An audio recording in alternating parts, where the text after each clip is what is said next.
வணக்கம் நண்பர்களே. இது உங்கள் பக்தி விசன் தமிழ்.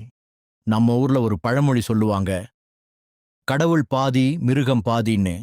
ஆனா நான் என்ன சொல்றேன்னா, இந்த உலகத்துல நம்பிக்கை பாதி லாஜிக் பாதி.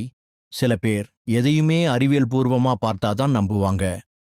அவங்க கிட்ட போய் சாமி ஆடுறாங்க அருள் வருதுன்னு சொன்னா அதெல்லாம் வெறும் மனப்பிரமை அல்லது ஒரு ஆக்டிங்னு ரொம்ப சிம்பிளா சொல்லிட்டு போயிருவாங்க. ஆனா அறிவியலால விளக்க முடியாத சில விஷயங்கள் இந்த பூமியில இன்னைக்கும் நடந்துட்டு தானே இருக்கு. ஒரு சராசரி மனிதன் தன்னை மறந்து ஒரு பேராற்றலா மாறுற அந்த நிமிஷம் இருக்கே, அது ஒரு மர்மம். இன்னைக்கு நாம பார்க்க போறது ஒரு கற்பனை கதை இல்ல, பல பேர் வாழ்க்கையில நடந்த உண்மை சம்பவங்களின் தொகுப்பு. சிட்டியில வளர்ந்த ஒரு இளைஞன் ஒரு கிராமத்து திருவிழாவுக்கு போய் அங்கே அவன் பார்த்த ஒரு காட்சியை பார்த்து எப்படி உறைஞ்சு போயிட்டான்றதுதான் இன்றைய வீடியோ. வீடியோவை ஸ்கிப் பண்ணாம முழுசா பாருங்க, ஏன்னா இது உங்க வாழ்க்கையையும் மாத்தலாம். நம்ம கதையோட நாயகன் பெயர் ராகுல். பெங்களூர்ல ஒரு பெரிய ஐடி கம்பெனில வேலை பார்க்கறான். அவன் படிச்ச படிப்பு, அவன் வளர்ந்த சூழல் எல்லாமே அவனுக்கு ஒரு விஷயத்தை தான் சொல்லிக் கொடுத்திருக்கு. கண்ணால் காண்பதும் பொய், காதால் கேட்பதும் பொய், தீர விசாரிப்பதே மெய். அவனுக்கு கடவுள் நம்பிக்கைன்றது கொஞ்சம் கூட கிடையாது. அவனோட ரூம்மேட் கார்த்திக் ரொம்ப பெரிய பக்திமான். கார்த்திக்கோட ஊர்ல வருஷா வருஷம் நடக்கிற மாரியம்மன் திருவிழா ரொம்ப விசேஷம். இந்த முறை கண்டிப்பா நீ எங்க ஊருக்கு வரணும் ராகுல்னு கார்த்திக் கூப்பிட்டப்போ ராகுல் ஒரு நிபந்தனையோட ஒத்துக்கிட்டான். நான் வர்றேன் கார்த்திக், ஆனா அங்கே சாமி ஆடுறது குறி சொல்றதுன்னு எதையாவது காட்டி என்னை நம்ப வைக்க பார்க்காதே. அது வெறும் சைக்காலஜின்னு நான் உனக்கு ப்ரூஃப் பண்ணுவேன் அப்படின்னு ஒரு சவால் விட்டுட்டு கிளம்புறான். அந்த கிராமத்துக்கு அவங்க போய் சேர்றாங்க. பச்சை பசேல்னு வயல்வெளிகள், அமைதியான மக்கள். ஆனா அந்த திருவிழா சமயம்ன்றதால ஊரே ஒரு காந்த சக்தி மாதிரி எல்லாரையும் ஈர்க்குது.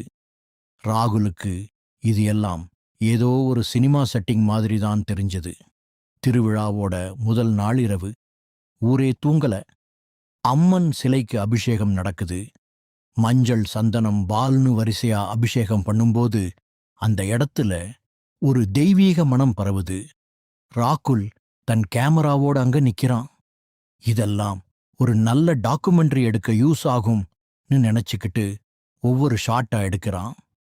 அம்மன் சிலைக்கு பட்டுப்புடவை கட்டி வைர வைட்டூரியங்கள் போட்டு அந்த முகத்துல மினுமினுக்கிற சிவப்பு நிற குங்குமம் வைக்கும்போது ராகுல் அறியாமலே ஒரு நிமிஷம் கேமராவை இறக்கிட்டு சிலையை பார்க்கிறான். அந்தச் சிலையோட கண்கள் அது வெறும் கல் இல்லைன்ற மாதிரி ஒரு உணர்வு. நீங்க எங்கே நின்னு பார்த்தாலும் அந்த அம்மன் உங்களையே பார்க்கிற மாதிரி ஒரு தத்ரூபமான அலங்காரம். சுத்தி இருக்கிற மக்களோட முகத்தை பார்க்கிறான். சில பேர் வேப்பில ஏந்தி ஆடுறாங்க, சில பேர் அழுதுகிட்டே வென்றாங்க. இவங்க ஏன் இவ்வளவு எமோஷனல் ஆகுறாங்க?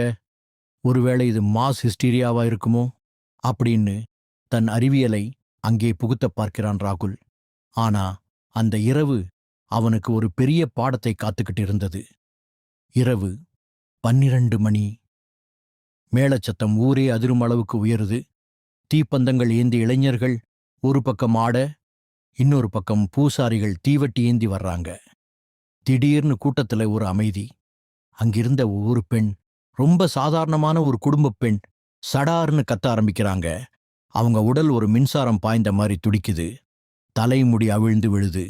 அவங்க ஆடுற வேகம், ஒரு சாதாரண மனுஷியால அவ்வளவு வேகமா ஆட முடியுமான்ற சந்தேகம் ராகுலுக்கு வருது.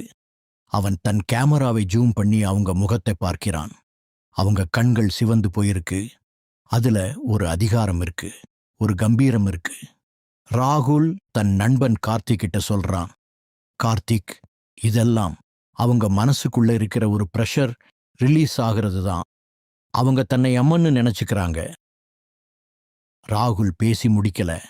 அந்த பெண் சடார்னு ஆட்டத்தை நிறுத்திட்டு கூட்டத்துல புகுந்து வேக வேகமா வர்றாங்க. மக்கள் வழிவிடுறாங்க. அவங்க நேரா வந்து நின்னது ராகுல் முன்னாடி. ராகுலுக்கு ஒரு நிமிஷம் மூச்சே நின்னுடுச்சு.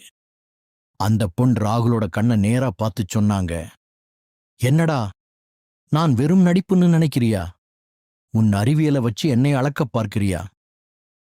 ராகுல் திக்கித் திணறி, இல்ல, அது ன்னு சொல்ல வர்றான்.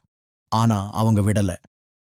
3 வருஷத்துக்கு முன்னாடி ஒரு ராத்திரி, யாருக்கும் தெரியாம நீ பண்ண அந்த விஷயம் உன் மனசை இன்னும் உறுத்திக்கிட்டு இருக்கல்ல, அந்த பொண்ணுகிட்ட நீ சொன்ன அந்த பொய், அதுக்கு இன்னும் நீ பிராயச்சித்தம் பண்ணலையே.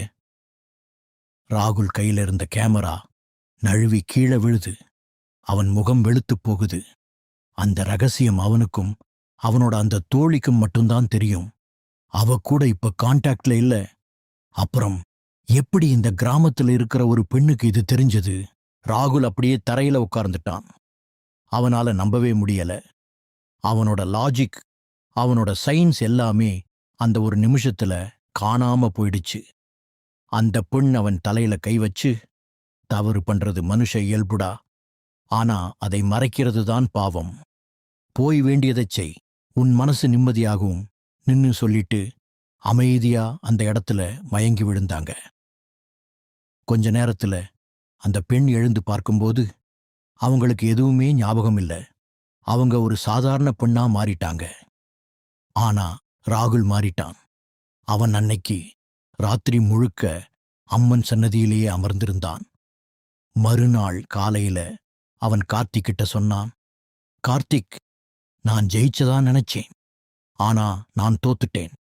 என் அறிவு எவ்வளவு சின்னதுன்னு இன்னைக்கு தெரிஞ்சுக்கிட்டேன். நண்பர்களே, இது ராகுலோட அனுபவம் மட்டும் இல்ல.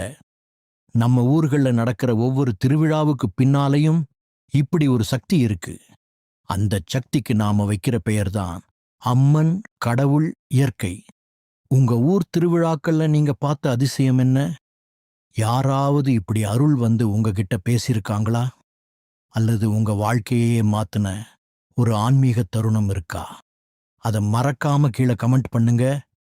இந்த வீடியோ உங்களுக்கு பிடிச்சிருந்தா லைக் பண்ணுங்க. உங்க நண்பர்களுக்கு ஷேர் பண்ணுங்க. இன்னும் பல உண்மை சம்பவங்களோட அடுத்த வீடியோவில் சந்திக்கிறேன். நம்பிக்கையோடு இருங்க. கடவுள் எப்போவும் உங்களோடு இருக்கிறார். இது உங்கள் பாக்தி விஷன் தமிழ். நன்றி.